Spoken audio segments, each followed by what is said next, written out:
Arthur Jermyn by H.P. Lovecraft.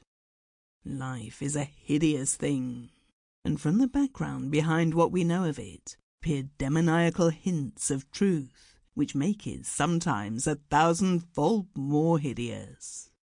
Science, already oppressive with its shocking revelations, will perhaps be the ultimate exterminator of our human species, if separate species we be, for its reserve of unguessed horrors could never be borne by mortal brains if loosed upon the world. If we knew what we are, we should do as Sir Arthur Jermyn did, and Arthur Jermyn soaked himself in oil and set fire to his clothing one night. No one placed the charred fragments in an urn, or set a memorial to him who had been, for certain papers and a certain boxed object were found, which made men wish to forget. Some who knew him do not admit that he ever existed.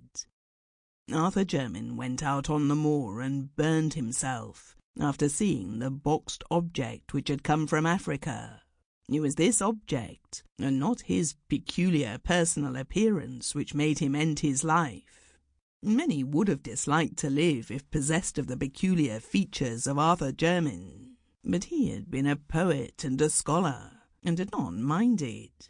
Learning was in his blood, for his great-grandfather, Sir Robert Jermyn, baronet, had been an anthropologist of note, while his great-great-great-grandfather, Sir Wade Jermyn, was one of the earliest explorers of the Congo region, and had written eruditely of its tribes, animals, and supposed antiquities. Indeed, old Sir Wade had possessed an intellectual zeal amounting almost to a mania.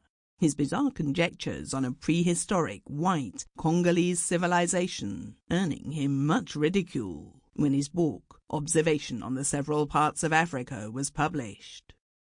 In 1765, this fearless explorer had been placed in a madhouse at Huntingdon.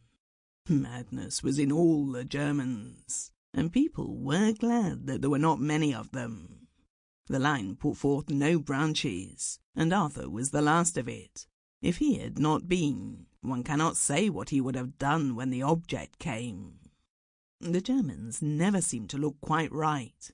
Something was amiss, although Arthur was the worst, and the old family portraits of Jermyn House showed fine faces enough before Sir Wade's time. Certainly the madness began with Sir Wade, whose wild stories of Africa were at once the delight and terror. Sample complete. Ready to continue?